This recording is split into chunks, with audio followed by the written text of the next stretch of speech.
Bonjour et bonsoir chers amis, bienvenue à 2026, bonne année 2026, je suis Daya Esaü, le directeur général de la maison d'édition Guigues, une maison d'édition d'une afro-américaine lecture. Notre maison d'édition Guigues Édition est la vôtre. Guigues Édition est située à Moulvoudaï dans la région de l'extrême nord au Cameroun. Aujourd'hui, nous allons étudier un livre, une pièce théâtrale forte, une pièce théâtrale au cœur d'une femme, au cœur de la tradition, au cœur du pouvoir, au cœur de la détermination de l'expression du soi. C'est un livre écrit par Aour Raphaël, un étudiant de l'université de Maroua. Nous allons entrer dans son livre intitulé Le serment de Fatou. Le serment de Fatou de notre auteur Aour Raphaël s'inscrit dans la lignée des œuvres africaines qui font de la littérature un acte de conscience. À travers cette pièce de théâtre, Aour Raphaël interroge une question fondamentale et toujours actuelle. Comment concilier la fidélité aux traditions ancestrales et exigences de justice humaine, notamment envers la femme?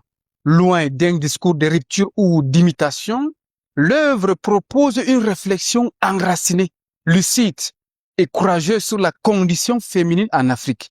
Le village fictif de Hardéré devient ainsi un espace symbolique où s'affrontent les visions du monde, celle d'une tradition figée, instrumentalisée par le pouvoir, et celle d'une tradition ouverte, d'une tradition qui évolue sans se régner. Le serment de Fatou n'est pas un livre de dénonciation gratuite. C'est une invitation à penser, à regarder nos sociétés avec honnêteté et à poser la question existentielle.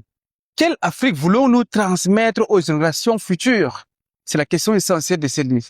Quelle Afrique voulons-nous transmettre à la génération future ou bien aux générations futures? Fatou est le cœur battant de la pièce. Elle incarne une femme africaine consciente, instruite et profondément enracinée dans sa tradition.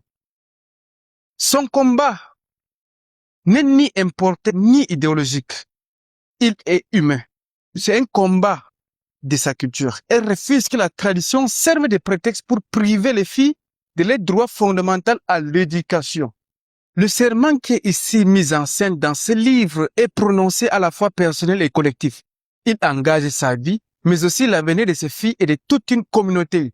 Fatou ne cherchait pas à renverser l'ordre établi par la société ou bien par la communauté dont elle est issue. Elle oppose à l'injustice la force de la parole, de la constance et du courage social, personnel et collectif. Et surtout, le courage moral. Le serment de Fatou, à travers son auteur, affirme une idée forte. On peut être pleinement africaine, fidèle à ses racines, tout en refusant l'oppression déguisée en coutume. Le conseil, le chef et les gardes représentent un pouvoir qui se réclame de la tradition tout en la vidant de son essence humaine. Ce livre met en scène autant de personnages dans une cour royale. C'est un livre où il y a la tradition africaine, il y a également la tradition moderne et surtout l'éducation de la jeune fille. La tradition dans cette pièce n'est pas condamnée en elle-même. Ce qui est mis en cause, c'est son instrumentalisation. Le personnage de Samba, le mari de Fatou, introduit une dimension stratégiquement et tragiquement humaine, celle de la peur, du doute, de l'attachement à la communauté. Il rappelle que le changement social est toujours conflictuel, même au sein des foyers. Par le choix du théâtre, Aour Raphaël, notre auteur, transforme la scène en tribune sociale, fidèle à la tradition orale africaine, où la parole devient acte et où le silence devient complicité. Aour Raphaël est né le 30 septembre 2006 à Touroua, dans la région du Nord au Cameroun. Il est issu de l'ethnie Guida, profondément attaché à sa culture. Il poursuit actuellement des études en études internationales et stratégiques à l'université de Maroua.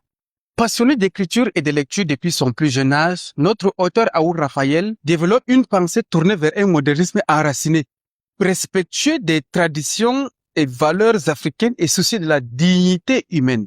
Le serment de Fatou est sa première parution, mais elle révèle déjà une plume engagée, mature et consciente des enjeux sociaux de son temps.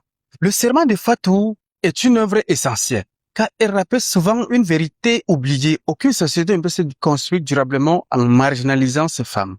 L'éducation des filles y est présentée non comme une menace pour l'identité africaine, mais comme une condition de son épanouissement. Aour Raphaël ne propose pas de solutions toutes faites. Il tend un miroir à la société africaine, un miroir sans complaisance mais sans rejet. Son œuvre invite à réfléchir, à dialoguer et surtout à agir. Je vous remercie infiniment d'avoir écouté cette analyse littéraire de notre auteur, le livre de notre auteur, Aour Raphaël, un livre intitulé Le Serment de Fatou. C'est une pièce de théâtre publiée aux éditions Guidé en décembre 2025. C'est un livre qui doit être lu, partagé et surtout étudié.